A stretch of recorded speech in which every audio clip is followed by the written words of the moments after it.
नमस्कार, बहुत स्वागत है आप सभी का। आप देख रहे हैं आपकी बात मध्य प्रदेश और मैं हूं अभिलाष मिश्रा। आज बात करेंगे मध्य प्रदेश के 70,000 अतिथि शिक्षकों की, जिन्होंने अब मन बना लिया है कि या तो वो नियमितीकरण लेकर रहेंगे या फिर बड़ा शक्ति प्रदर्शन करेंगे, या आंदोलन करना होगा तो वो भी करेंगे, आमरण अनशन करना होगा तो उसकी भी तैयारी और रूपरेखा तय कर ली गई है। कह दिया गया है कि बस कुछ दिन और उसके बाद सरकार देखेगी हमारी ताकत को। अगर नियमितीकरण नहीं किया जाता है या कम से कम हरियाणा मॉडल लागू नहीं किया जा सकता है। यह हरियाणा मॉडल क्या है, क्यों मांग कर रहे हैं अतिथि शिक्षक नियमितीकरण की, जब उनके नाम में ही अतिथि लगा हुआ है। इन्हें मेहमान बता दिया गया था स्कूल शिक्षा मंत्री के द्वारा कभी, और अब इन्हें जाहिर सी बात है कि नियमितीकरण की उम्मीद क्यों है, क्या जायज आधार है, वैलिड आधार है इनके पास जिसके लिए ये मांग कर रहे हैं। इन्हीं तमाम सवालों के साथ शुरू करते हैं आपकी बात।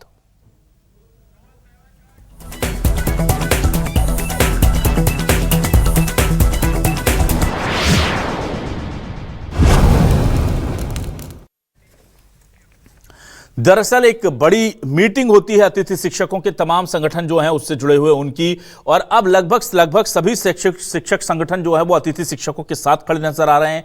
साफ तौर पर कहा गया है कि अतिथि शिक्षक जो हैं अब आने वाले 2-4-5 दिनों के बाद एक बड़ा रणनीतिक तौर पर आंदोलन करेंगे, और उसके बाद अगर सरकार ने नियमितीकरण की कार्रवाई शुरू नहीं की या कम से कम हरियाणा मॉडल लागू नहीं किया तो फिर वो आगे की कोई भी कार्रवाई के लिए स्वतंत्र होंगे। क्या कह रहे हैं अतिथि शिक्षकों से जुड़े संगठन के पदाधिकारी, आपको पहले ये सुनाते हैं। हमारी लंबित मांगों को लेकर हम सतत संघर्षरत हैं, परंतु अभी तक हम लोगों की गलती के कारण हम अलग अलग संघ के माध्यम से लड़ाई लड़ रहे थे, तो कहीं ना कहीं हम सरकार के सामने कमज़ोर पड़ रहे थे। 18 जनवरी 2026 को शाजापुर में एक ऐतिहासिक बैठक हुई, और जिसमें चारों संगठन एक हुए, एक मंच पर हुए, और आज हम यहाँ चारों संगठन के पदाधिकारी उपस्थित हैं। हम आगामी एक बड़ा कार्यक्रम जो मध्य प्रदेश के इतिहास में अतिथि शिक्षकों का आज तक का सबसे बड़ा कार्यक्रम होगा। संगठन कहने को चाह रहे हैं, ये प्रशासनिक अधिकारी जो है ये समय समय पर हमें 4 रूप में बताते हैं, परंतु चारों संगठन की मांग तो एक ही है कि अतिथि शिक्षक का भला हो, जो मध्य प्रदेश के कोने कोने में। ये प्रशासनिक अधिकारी जो दाएं बाएं हम लोगों को घुमा रहे हैं, उनको बताने के लिए हम चारों प्रदेश अध्यक्ष एक मंच पे फिर बैठ गए, और हमारी जो मांग पत्र है हमने उनको जिले में ज्ञापन के माध्यम से अवगत करा दिया गया है कि आप बोल रहे हैं कि चारों प्रदेश अध्यक्ष अलग अलग मांग है, तो ऐसा कुछ नहीं है मैडम। हम लोगों ने जो हमारी मांग रखी है वो एक ही मांग है कि अतिथि शिक्षक जो अल्प मानदेय पर विगत 18 वर्षों से यहाँ पर जो शिक्षा विभाग की अंतिम कड़ी में काम कर रहा है, उसको आज तक आपने भविष्य सुरक्षित नहीं किया, और बड़े बड़े मंच पे आकर बोलते हैं कि हम 70,000 80,000 अतिथि शिक्षकों की वैकेंसी निकाल रहे हैं। तो हम चारों संगठन उस बात का भी खंडन करते हैं, उसका विरोध करते हैं कि आप नई वैकेंसी तब निकालें जब ये अतिथि शिक्षक जो आज तक आप लोगों ने लगा रखे हैं इनका भविष्य सुरक्षित करें।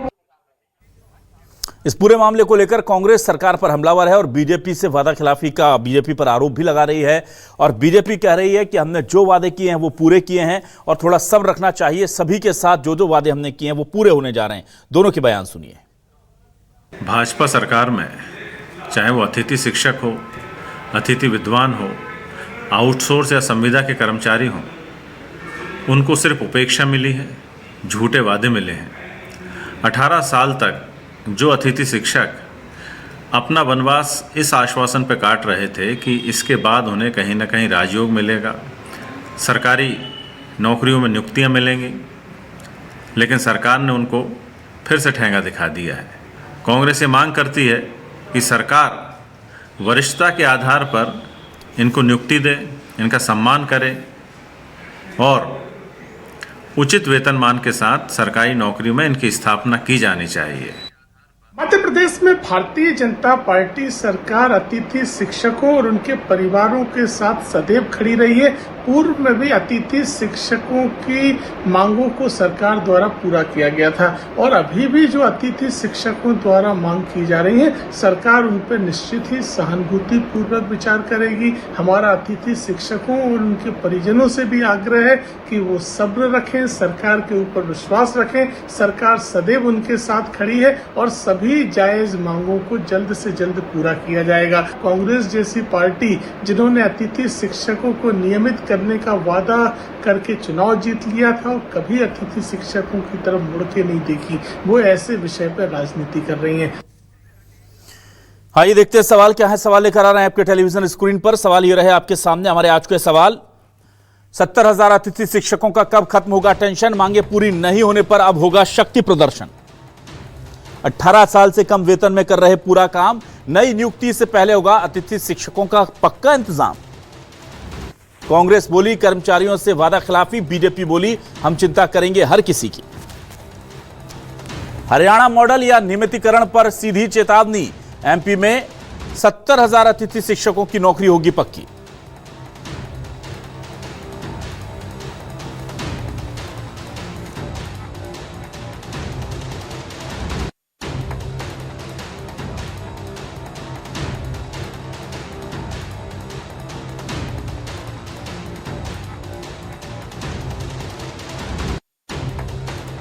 अपने खास मेहमानों का मेरे साथ जुड़ गए हैं कुछ खास मेहमान, सीधे रुक करता हूं और तारुफ करा देता हूं अपने दर्शकों का उनसे। मेरे साथ आज बीजेपी से वरिष्ठ नेता प्रवक्ता ब्रिज गोपाल लोया जी जुड़ गए, उनका बहुत स्वागत करता हूं। मेरे साथ आज कांग्रेस से जुड़े हैं वरिष्ठ नेता प्रवक्ता उमेश त्रिपाठी जी, उनका भी स्वागत करता हूं। संजय गुप्ता जी वरिष्ठ पत्रकार हमें ज्वाइन कर चुके हैं, उनका भी स्वागत करूंगा। और आज हमारे साथ केसी पवार प्रदेश अध्यक्ष अतिथि शिक्षक संघ जुड़ गए हैं, उनका भी बहुत स्वागत करता हूं। सबसे पहले केसी पवार जी आपके पास आता हूं। पवार जी मुझे ये बताइए कि ये जो पूरा का पूरा आपका जो आंदोलन था, 4 संगठन अब एक हो गए हैं कहा जा रहा है, ये एक बड़ी चीज है, लेकिन अब इसमें क्या नई धार आएगी? क्योंकि तो शिक्षा मंत्री कह चुके हैं अतिथि तो मेहमान होता है, उसको कैसे हम पक्का कर दें? तो आपको उम्मीद क्यों है, क्या आधार है आपकी मांगों का?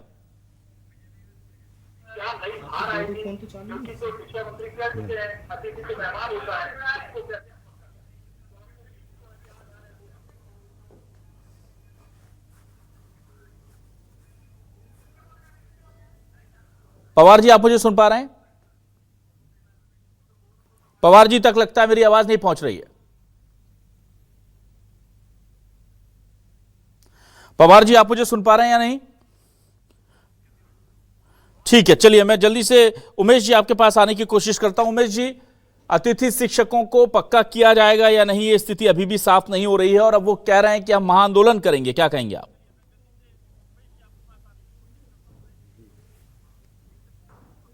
जाएगा या नहीं, ये स्थिति अभी भी साफ नहीं हो रही है और अब वो कह रहे हैं। देखिए, भारतीय जनता पार्टी का शुरू से जो उद्देश्य रहा है वो ये रहा है कि प्रदेश में जो नवयुवक युवतियां हैं वो उचित शिक्षा प्राप्त नहीं करें। यदि लोगों को शिक्षा प्राप्त नहीं होगी तो अपने मुद्दे सरकार के विरुद्ध खड़े नहीं करेंगे। आज स्थिति ये है कि पूरे प्रदेश में 1.25 लाख के आसपास शिक्षकों की कमी है। प्रदेश में 13,000 स्कूल ऐसे हैं जहाँ पे मात्र 1 शिक्षक हैं। तो जब भारतीय जनता पार्टी की मंशा ही नहीं है कि प्रदेश के बालक बालिकाएं नवयुवक जो है उचित शिक्षा प्राप्त करें, तो उनका कहीं से मंशा नहीं है कि वो अतिथि शिक्षकों को नियमित करें, उनको सुविधाएं दें, उनको उनका उचित मानदेय दें। और जहाँ तक बात यह है कि भारतीय जनता पार्टी के पूर्व मुख्यमंत्री शिवराज सिंह चौहान ने 2023 में कहा था कि हम सबको एक परीक्षा की पद्धति बनाकर सबको नियमित करेंगे, तो ये तो मुंगेरी लाल के हसीन सपने उन्होंने चुनाव के पहले दिखा दिए थे, लेकिन चुनाव के बाद उनको मालूम था कि ये सब स्थिति करने की उनकी आर्थिक स्थिति नहीं है। आज मध्य प्रदेश एक नंगा भूखा प्रदेश हो गया है, जहां हर महीने सरकार लोन लेती है अपने कर्मचारियों को पैसे देने के लिए। हमने जो है गुरुजी लोगों को सर्व शिक्षा अभियान, राजीव गांधी शिक्षा मिशन के माध्यम से जोड़कर उनको नियमितीकरण किया था। और जब प्रदेश में शिक्षा प्राप्त करने में बहुत कठिनाई थी, तब हमने गुरुजी लोगों को मानदेय देके उनको नियमित रूप से प्रदेशवासी बालक बालिकाओं को शिक्षा देने की व्यवस्था की थी। आज स्थिति ये है कि भारतीय जनता पार्टी किसी स्थिति में ये नहीं चाहती है कि शिक्षकों की भर्ती हो, जहाँ जहाँ पर स्कूल भवन नहीं है वो भवन वो हो।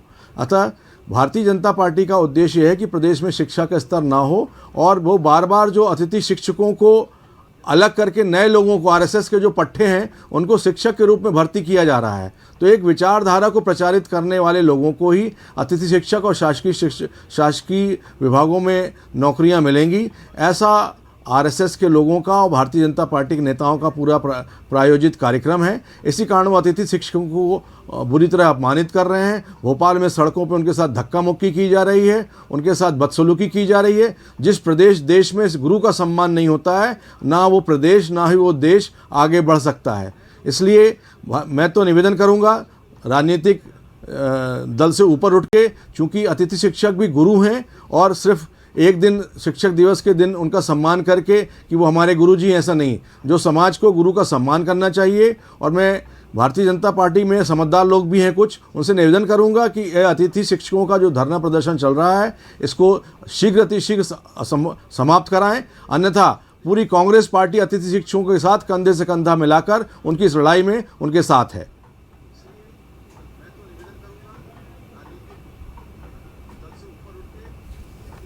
वरिष्ठ पत्रकार संजय गुप्ता जी का रुख करने की कोशिश करते हैं। संजय गुप्ता जी, आप मुझे सुन पा रहे हैं?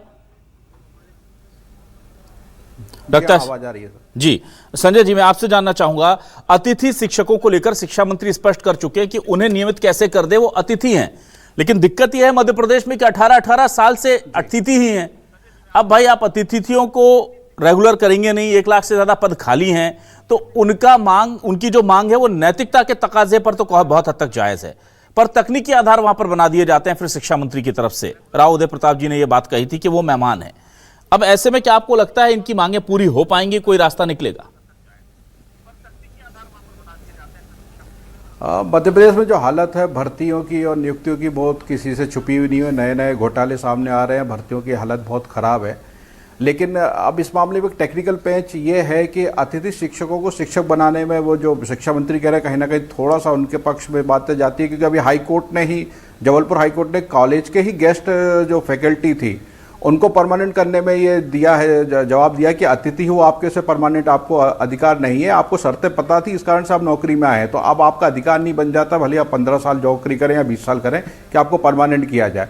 लेकिन ये बात बिल्कुल सही, क्योंकि इसमें एक संवैधानिक पेंच आता है कि जब परमानेंट भर्ती निकलती है तो उसमें संवैधानिक ST SC OBC सबका एक आरक्षण के आधार पर भर्ती होती है, और जो अतिथि शिक्षकों की भर्ती होती है वो परसेंटेज के आधार पर होती है कि जिसके ज़्यादा अंक आए हैं, जिसका पुराना पढ़ाने का अनुभव है, उसका आधार पर दी जाती है।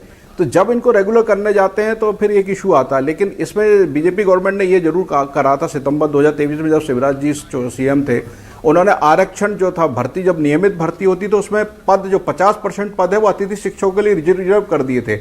अगर 10,000 भर्ती आती तो 5,000 वो अतिथि शिक्षकों से नियमित लेंगे। लेकिन समस्या ये है कि सरकार ये तरीके से भी कर सकती है नियमित, लेकिन सरकार ये है कि भर्ती तो निकाले। अभी 8,000 पदों की भर्ती पहले निकली थी, लेकिन 3,000 ही पद भरे। फिर बोला गया कि योग्य उम्मीदवार नहीं मिले, हमारे पास टेक्निकल इशू आ गया हमारा। तो हमारा ही कहना है कि जो आप भी कह रहे हैं कि स्कूलों में ड्रॉप आउट रेट बढ़ रहा है, मध्य प्रदेश की शैक्षणिक स्थिति कहाँ गई है कि सबको पता है। बालिकाएं स्कूल छोड़ रही हैं, जीर्ण शीर्ण, आप भले संदीपनी स्कूल की बात कर लो या CM राइज की स्कूल की बात कर लो, जो भवन है उनकी हालत बहुत खस्ता है, और सरकार के पास पैसा नहीं है। अब आप देख रहे हैं 4.5 लाख करोड़ से ज़्यादा का कर्जा है। तो लेकिन सबसे ज़्यादा है कि सरकार भर्ती तो निकाले। अगर आप ऐसे नियमित नहीं कर सकते, उनके अनुभव के आधार पे आप भर्ती नहीं कर सकते, उनकी योग्यता के आधार पे भर्ती नहीं कर सकते, तो कम से कम आप पद तो निकालिए। आज 60,000 70,000 स्कूलों में पद खाली है शिक्षकों के, और भर्ती आप निश्चित रूप से 70,000 अतिथि शिक्षक से चला रहे हैं, तो मतलब 70,000 पद तो आपको सीधे सीधे खाली है। तो सीधी बात है, आप कम से कम 70,000 पदों की भर्ती करिए। भरी आप 2 साल 3 साल के क्रम में भर्ती कीजिए, 20-20 हजार लोग लेके, जैसे आप कांस्टेबल में कर रहे हैं कि 22,000 पद है तो आप 8-8 हजार करके भर रहे हैं। तो इससे तो कम से कम जो अतिथि शिक्षक है 50% तो नियमित होने के दायरे में आएंगे। लेकिन सरकार के साथ प्रॉब्लम फंड की है, निश्चित रूप से हालत उनकी खराब है।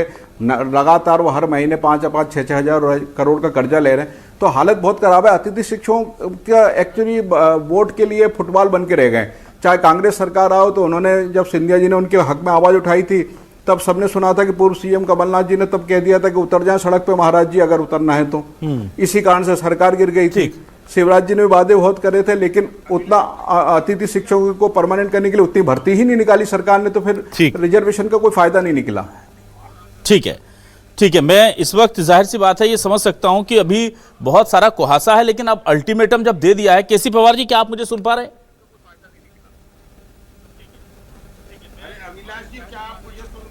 हाँ,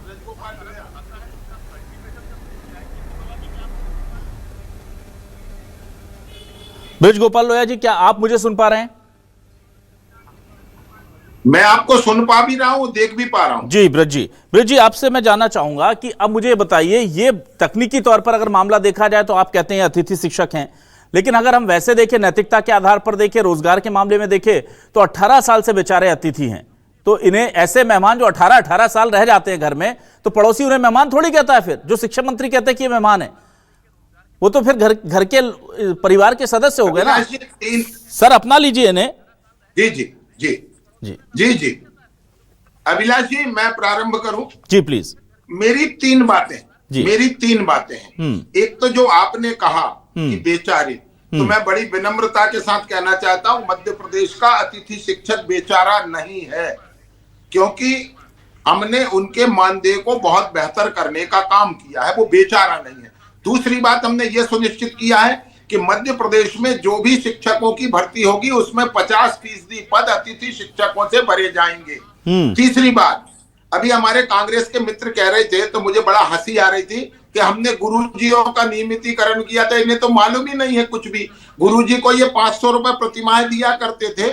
उनके नियमितीकरण का रास्ता भारतीय जनता पार्टी की सरकार ने खोला था और 1 जुलाई 2017 को वो नियमित हुए हैं। अब आप कह रहे हैं कि हमने कर दिए थे। आपने तो कर्मी कल्चर प्रारंभ किया था 500 रुपए प्रतिमाह, मगर हमारे अतिथि शिक्षकों को 7,000 रुपए 9,000 रुपए प्रतिमाह मानदेय मिलता है, और जिनका मानदेय था उसको 2 गुना किया गया है। जो 9,000 था वर्ग 1 का, उसको 18,000 किया। हाँ, हम ये स्वीकार करते हैं कि अतिथि शिक्षकों के मामले में हम उन्हें सीधी भर्ती नहीं कर पा रहे, उसकी तकनीकी समस्याएं, मगर सरकार अतिथियों के साथ अपना समर्थन रखती है, और वो समर्थन यहां से दिखता है अनुराग जी कि हम मध्य प्रदेश के अतिथि शिक्षकों को, एक तो हमने सबसे पहला काम किया कि उनकी निरंतरता रखी जाए। जो पिछले वर्ष था उसी को नियमित रखा जाए। यदि हम ये ना करके प्रतिवर्ष अलग अलग लोग रखते, तो आप जो कह रहे हैं कि वो लगातार हमारे यहाँ काम कर रहे हैं, मध्य प्रदेश की सरकार के साथ काम कर रहे हैं, तो एक तो ये विषय है, वो उन्हें अवसर हम दे रहे हैं। दूसरा विषय है, अभी हमारे एक साथी कह रहे थे यहाँ कि उनका प्रश्न था कि मध्य प्रदेश की शिक्षा व्यवस्था और ड्रॉप आउट रेट पर उन्होंने चर्चा की। मैं उन्हें केवल जानकारी में बताना चाहता हूं कि 0 से 5 की शिक्षा में मध्य प्रदेश का ड्रॉप आउट रेट 0 है, 0, और 6 से 8 में 6.7% है। 6, 7, 8 में जो ड्रॉप आउट रेट है वो 6.7% है, और जबकि कांग्रेस की सरकारों के दौरान ये 56% हुआ करता था। तो निश्चित मध्य प्रदेश ने भी तरक्की करी है, शिक्षा ने भी तरक्की करी है, मगर ये जो अतिथि शिक्षकों का नियमितीकरण है, ये सरकार के लिए भी चिंता का विषय है, मगर हम उन्हें लगातार अवसर दे रहे हैं। इस साल बजट में हमने पुनः कहा है कि हम 15,000 शिक्षकों के पद निकाल रहे हैं, और उनमें से 50% पुनः आरक्षित हैं हमारे अतिथि शिक्षकों के लिए। तो मैं समझता हूं कि हमने बहुत किया है, मगर बहुत करना बाकी है, ये हम स्वीकार करते हैं। ठीक है, केसी पवार जी क्या मेरे साथ जुड़ गए हैं तकनीकी तौर पर? केसी जी, आप मुझे सुन पा रहे हैं? पवार जी जी पवार जी, अब मैं आपसे जानना चाहूंगा, आप क्या कहेंगे? देखिए, मुझे तो आपकी हालत देख करके बेचारा मैंने कह दिया, पर हमारे लोया जी कह रहे हैं कि उन्होंने आपको बेचारा नहीं रखा है, आपको बहुत सक्षम बना दिया है। पहले तो इसी पर टिप्पणी कर दें कि आपको अपनी स्थिति बेचारगी भरी लगती है, या फिर आप जो सरकार कह रही है, बीजेपी कह रही है कि बहुत सक्षम बन गए हैं अतिथि शिक्षक?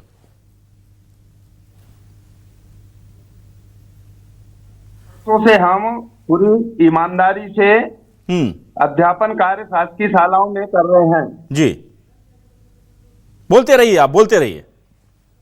परंतु इन 18 वर्षों में तात्कालिक मुख्यमंत्री आदरणीय शिवराज सिंह चौहान जी और तात्कालिक जो शिक्षा मंत्री रहे, सभी ने अतिथि शिक्षकों को आश्वस्त करते रहे, आश्वासन देते रहे कि आपका हम भविष्य सुरक्षित करेंगे, आपको सामाजिक सुरक्षा प्रदान करेंगे। आपको मालूम होगा कि एन चुनाव के वक्त पर आदरणीय शिवराज सिंह चौहान जी ने भोपाल के लाल परेड ग्राउंड पर अतिथि शिक्षक महापंचायत आयोजित की थी, और उस अतिथि शिक्षक महापंचायत में लगातार 4 घोषणाएं की थी। उन घोषणाओं में से मात्र एक वेतन दुगना हुआ है, बाकी 3 घोषणाएं अभी भी जस की तस है। और हम लोग बेचारे क्या, हम तो बहुत विवश लाचार हो चुके हैं, क्योंकि हम 18 साल में हमारे कई अतिथि शिक्षक साथी इस डिप्रेशन का शिकार होके आर्थिक स्थिति की कंगाली में इस जीवन लीला को समाप्त कर चुके हैं और कई लोग ओवर एज हो चुके हैं। हम हमारी पीड़ा इतनी ज्यादा है कि हम किसको व्यक्त करें। पवार जी, आपके चारों संगठन एक साथ जुट गए हैं, क्या करने जा रहे हैं आगे आप? सरकार का हमेशा कहना रहता था, हम जब भी जाते थे प्रशासनिक अधिकारियों के पास, शिक्षा मंत्री जी के पास, तो उनका यही कहना रहता था कि आपके अलग अलग संगठन हैं, आपकी अलग अलग मांग है, हम कौन से संगठन की और कौन सी मांग पूरी करें। फिर हमने निर्णय लिया, हमने 16 जनवरी को शाजापुर में एक संयुक्त बैठक रखी और वहां पर एक मंच और एक मांग का हमने जो साझा न्यूनतम एक कार्यक्रम बनाया और अब हम चारों संगठन एक साथ हैं। हमारी एक ही मांग है कि वरिष्ठता एवं अनुभव के आधार पर अतिथि शिक्षकों का भविष्य सुरक्षित किया जाए। इसके लिए हमने अभी 8 दिवस पूर्व सरकार को एक अल्टीमेटम भी दिया है कि हमारे भविष्य को लेकर आप थोड़े से गंभीर होइए, चिंता कीजिए ताकि हमारा भविष्य संवर सके। परंतु सरकार के तरफ से आज दिनांक तक कोई भी रेस्पॉन्स हमें नहीं मिला है। इसलिए हम 29 और 30 मार्च को चारों संगठन और पूरे 70,000 अतिथि शिक्षक अपने परिवार के साथ हम भोपाल आ रहे हैं। ठीक है, चलिए जी, हमारे कांग्रेस के साथी कहना चाह रहे हैं। उमेश जी, आप बताइए क्या कहना चाह रहे हैं? 70,000 अतिथि शिक्षक अपने परिवार के साथ हम भोपाल आ रहे हैं। हमारे कांग्रेस के साथी कहना चाह रहे हैं। उमेश जी, आप बताइए क्या कहना चाह रहे हैं? देखिए, यहाँ अतिथि शिक्षकों की समस्या के प्रति जो भारतीय जनता पार्टी की संवेदनशीलता है वो स्पष्ट प्रमाणित होती है। 2003 के बाद से मध्य प्रदेश में भारतीय जनता पार्टी का सरकार है और हमारे भारतीय जनता पार्टी के प्रवक्ता कुछ भी कहें, हम उनको ये कर रहे हैं वो कर रहे हैं। आज देखिए, अतिथि शिक्षक भोपाल में सड़कों पर है। यदि इनकी मंशा होती तो देखिए 12 साल में तो एडवर्स पोजीशन से आदमी ज़मीन का मकान का मालिक बन जाता है। और जो लोग 18 साल से दूर दराज ग्रामीण इलाकों में पढ़ा रहे हैं उनके लिए कोई स्कीम नहीं लाई।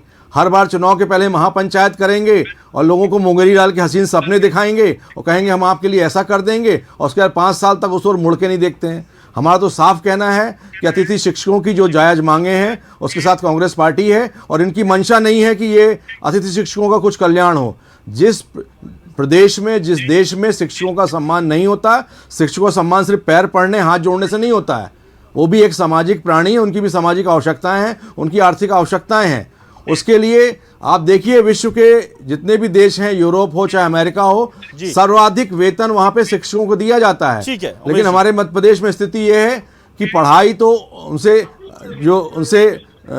वो कक्षाएं जो हैं वो तो पूरी उनसे ली जा रही हैं, लेकिन जब वेतन देने की बात होती है तो उनको उचित मानदेय नहीं दिया जा रहा है। और मानदेय भी कभी किसी को महीने के आखिरी में, किसी को 2 महीने में, और बाकी जो शिक्षक अच्छा पढ़ाता है, जो संघ के कार्यालय में नहीं जा रहा है, उसको बीच में सेवा से निकाल दिया जा रहा है। ठीक है उमेश जी, ठीक है। मैं आ जाता हूँ ब्रज गोपाल लोया जी। देखिए, आप वो कह रहे हैं कि 4 में से तीन मांगे अभी अधूरी हैं, जिस पर आपने शायद उस वक्त हाथ भी उठाया था। आप कुछ कहना चाह रहे थे, वो स्थिति स्पष्ट कर दें। ठीक है उमेश जी, ठीक है। मैं आ जाता हूँ ब्रज गोपाल लोया जी। देखिए, आप वो कह रहे हैं कि 4 में से तीन मांगे।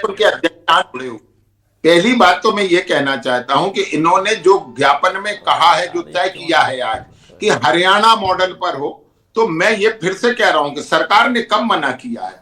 सरकार ने कभी मना नहीं किया है। हम जितना मैक्सिमम कर सकते हैं वो कर रहे हैं। और ये अतिथि शिक्षक साथी हमारे साथ जो मौजूद है, आप इनसे पूछ लीजिए, इनकी संख्या तो 1 लाख से भी ज्यादा थी। लगातार नियमितीकरण की प्रक्रिया में शामिल होकर ये संख्या घटी है, जो आज 70,000 है। तीसरी बात जो मैं कह रहा था, जो अभी भी कह रहा हूं, आधी बात आपने मेरी और आधी आपने जोड़ दी अनुराग जी। मैंने ये नहीं कहा कि वो बहुत सक्षम हो गए, मगर मैंने ये कहा कि मध्य प्रदेश का अतिथि शिक्षक बेचारा नहीं है, सरकार उसके साथ है। तीसरी बात, ये जो शिवराज जी की महापंचायत की जो बात कर रहे हैं कि उसमें से एक घोषणा पूरी हुई। शिवराज जी ने उस दिन ये कहा था कि आपका वेतन दुगना होगा, उसी दिन उसके आदेश हुए। ये वर्ष 2023 की बात है। इसके बाद शिवराज जी ने कहा कि आपको जो नियमित शिक्षकों की चयन प्रक्रिया है उसमें हम आरक्षण के माध्यम से आपको शामिल करेंगे और 25% आरक्षण के मान से इनको शामिल करने का आदेश जारी हुआ। उसके बाद डॉक्टर मोहन यादव जी की सरकार ने इसे बढ़ाकर 50% करने का निर्णय लिया है। और जो मैंने आपसे पुनः कहा था कि 5,200 वर्ग 1 के शिक्षकों की भर्ती पिछले वर्ष हुई है, जिसमें से 25% लोगों को अवसर मिला 2024 में, जो हमारे अतिथि शिक्षक थे। और अब जो 15,000 की वैकेंसी निकल रही है, इसमें पुनः 7,500 का अवसर है। परंतु जो हमारे अतिथि शिक्षक कह रहे हैं कि यदि कोई हरियाणा का मॉडल है, तो यदि हरियाणा का मॉडल है तो सरकार उसका भी परीक्षण करा लेगी। और मैं पुनः कहता हूं, जो आप एक बात जो मेरी बीच में रह गई थी कि एक विषय जो बार बार कहा जाता है कि वो इतने वर्ष के हैं, तो उतने वर्ष का होने का काम भारतीय जनता पार्टी की सरकारों ने किया है। दूसरा, अभी हमारे कांग्रेस के मित्र कह रहे थे कि उन्हें चाहे जब हटा दिया जाता है, यहाँ अतिथि शिक्षक संघ के अध्यक्ष से जरा पूछ लीजिए, उन्हें कोई नहीं हटा सकता है पूरे सत्र के दौरान। ये सरकार का आदेश है कि सत्र के दौरान कोई हटा नहीं सकता। दूसरी बात, उनका अपना एक स्कोर कार्ड है, जो ऑनलाइन स्कोर कार्ड निकला हुआ है। उस स्कोर कार्ड के कम या ज्यादा नंबर के जो अन्य अभ्यर्थी हैं, उनको नहीं लिया जा सकता है। जिसके सर्वाधिक स्कोर कार्ड में अंक हैं, उसी को अतिथि शिक्षक रखेंगे। बड़ी पारदर्शी प्रक्रिया है अतिथि शिक्षक रखने की। ये कांग्रेस की सरकारें नहीं है कि सिगरेट की पॉकेट पर और बस की टिकट पर सरकारी नौकरियों की नियुक्ति हो। ठीक है, मैं जल्दी से, पवार जी आप बताइए, क्या अतिथि शिक्षकों की नौकरी पक्की है? 1 साल तक आपको नहीं हटाया जा सकता? ये जो बात कही गई है कि 1 साल तक आपकी नौकरी की सुरक्षा की गारंटी जो है सरकार के नियम ने दी है। और दूसरा ये पूछा जा रहा है आपसे, जो दूसरा एक सवाल किया था लोया जी ने, उसका भी जवाब दीजिए। परंतु आपको बताना चाहता हूं भाई साहब कि अतिथि ऑडियो दीजिए भाई इनकी मुझे। यदि 2 दिन पहले नियुक्त हुआ है और 2 दिन बाद वहां पर कोई ट्रांसफर से आ जाता है या प्रमोशन हो जाता है, तो 2 दिन बाद ही उन्हें हटना पड़ता है। साल की बात दूर है, महीने की बात दूर है, 2 दिन ही बाद। और बात रही हरियाणा मॉडल की, तो हरियाणा में भी भारतीय जनता पार्टी की सरकार है, मध्य प्रदेश में भी भारतीय जनता पार्टी की सरकार है। और जब वहां पर अतिथि शिक्षकों के बारे में सरकार ऐसा निर्णय ले सकती है। और सबसे बड़ी बात ये रही क्या है ये हरियाणा मॉडल को मध्य प्रदेश के उच्च शिक्षा विभाग में आदरणीय हमारे जो उच्च शिक्षा मंत्री है, उन्होंने उस मॉडल को उच्च शिक्षा विभाग में लागू करने के लिए सिफारिश की है, उसके लिए समिति भी बना दी है। तो जब उच्च शिक्षा विभाग में हरियाणा मॉडल लागू कर सकते हैं, तो फिर स्कूल शिक्षा विभाग में हरियाणा मॉडल लागू क्यों नहीं कर सकते? पवार जी बताइए, हरियाणा मॉडल है क्या, जिसको बार बार आप कोट कर रहे हैं? क्या है हरियाणा मॉडल? जी, हरियाणा मॉडल में सबसे प्रमुख चीज वो है कि सबसे सामाजिक सुरक्षा, जो अभी हम बात कर रहे थे कि हमें कभी 15 दिन में हटना पड़ता है, कभी 6 महीने में हटना पड़ता है, कभी 4 साल में हटना पड़ता है। परंतु हरियाणा मॉडल में एक निश्चित सैलरी कर दी जाती है, एक निश्चित वेतनमान कर दिया गया है। और उनके जो पद है, उस पद को रिक्त नहीं माना जाता है। अगर कोई अतिथि शिक्षक किसी शाला में कार्य कर रहा है, तो ना वहाँ प्रमोशन से शिक्षक आएंगे, ना वहाँ ट्रांसफर से आएंगे, और ना ही नई नियुक्ति से आएंगे। मतलब कुल मिला के हरियाणा मॉडल हमारे 60-62 साल तक का एक सामाजिक सुरक्षा प्रदान करता है। इसलिए हम चाह रहे हैं कि हरियाणा मॉडल लागू किया जाए। ठीक है, मैं जल्दी से इस पूरे मामले पर संजय गुप्ता जी आपके पास आता हूं। संजय गुप्ता जी, देखिए लोया जी कह रहे हैं कि 1 साल तक की उनको पूरा सेशन जब तक नहीं होता है, एटलीस्ट तब तक कोई नौकरी से नहीं हटाता। और पवार जी कह रहे हैं कि अगर आज नियुक्ति हुई है, 2 दिन बाद कोई शिक्षक आ जाता है, तो उनको वहां से हटना पड़ता है। अच्छा लोया जी, आप ऑब्जेक्शन ले लीजिए। लोया जी की आवाज दीजिए भाई, लोया जी की आवाज दीजिए। नहीं, देखिए अनुराग जी, मैं फिर से कह रहा हूं, यहाँ है अतिथि शिक्षक संघ के अध्यक्ष, इनसे पूछिए कि 15 अगस्त 2025 से अभी तक कहीं कोई शाला में आया है क्या? कहीं नहीं आया है। हमने ट्रांसफर नीति में ये सुनिश्चित किया है कि उस सत्र के दौरान कहीं स्थानांतरण नहीं हो। स्थानांतरण जब हो नहीं रहे हैं, पवार जी क्या स्थानांतरण हुए थे, पवार जी बोलिए। स्थानांतरण के बाद कोई स्थानांतरण मध्य प्रदेश में नहीं हो रहे हैं। तो जब स्थानांतरण हो नहीं रहे हैं, तो हमारे अतिथि शिक्षक हैं, उनका स्थान अपने आप सुरक्षित है। ठीक है, पवार जी आप बताइए, क्या ऐसा हुआ है कि ट्रांसफर, तो अब चूंकि ट्रांसफर ही नहीं हो रहे हैं, तो आप लोगों की स्थान अपने आप सुरक्षित है? ट्रांसफर नहीं हो रहा है, हमारी सीधी जो नियुक्ति हो रही है, तो सीधी नियुक्ति जहां हो रही है, वहां जो अतिथि शिक्षक काम कर रहा है, उस पद के विरुद्ध अगर सीधी नियुक्ति हुई है, तो हमें दूसरे दिन घर बैठना पड़ता है। आप बताएंगे सत्र के दौरान कहीं हुई है क्या? तो सत्र के दौरान नहीं हुई है। मैं फिर से कह रहा हूं, मैं पुनः आपसे कह रहा हूं कि सत्र के दौरान ऐसा कुछ भी नहीं हुआ है। जी ठीक है, मैं अब जल्दी से संजय गुप्ता जी आपके पास आता हूं। संजय गुप्ता जी, देखिए, जब वैकेंसी आएगी तो इनकी नौकरी जाएगी। इस सत्र में चूंकि वैकेंसी नहीं आई, मतलब नियुक्ति नहीं हुई, तो नौकरी बची रह गई। इस सत्र में ट्रांसफर ही नहीं हुए तो नौकरी बची रह गई। लेकिन अब दिक्कत यह है कि अतिथि शिक्षकों जो 18 साल कोई काम कर लेता है तो फिर वो कहां जाएगा सर? अब ऐसे में बोला जा रहा है लोया जी की तरफ से कि अगर अभी 15,000 नियुक्ति आ रही है तो उसमें 7,000 का रिजर्वेशन है। क्या आपको लगता है कि ऐसे करके 70,000 लोगों को इनकॉर्पोरेट करना या इनको मर्ज करने में या इनको एडजस्ट करने में तो बहुत लंबा वक्त लग जाएगा? कोई विशेष प्रावधान करने होंगे क्या सरकार को? अब इनको अगर इसी तरह से गणित इनका देखा जाए तो 10 से 15 साल लग जाएंगे अतिथि शिक्षकों को नियमित करने के लिए। मैं तो केवल सिंपल सी एक राजनीतिक बात कहना चाहता हूं कि जब मध्य प्रदेश के लाडली बहना का प्रोजेक्ट, जिसमें सरकार बीजेपी वापस से सरकार बनी, जो डाउटफुल लग रही थी, वही हरियाणा ने लागू किया। और हरियाणा में भी कांग्रेस का लग रहा था कि कांग्रेस बनाएगी, लेकिन हरियाणा में भी बीजेपी आ गई। अरे तो जब राजनीति के लिए, सत्ता पाने के लिए आप लाडली बहना योजना को आप अपने यहाँ लागू कर सकते हो, तो हरियाणा का प्रोजेक्ट आप अपने यहाँ एमपी में क्यों लागू करके क्यों उनको सामाजिक सुरक्षा नहीं दे सकते हो?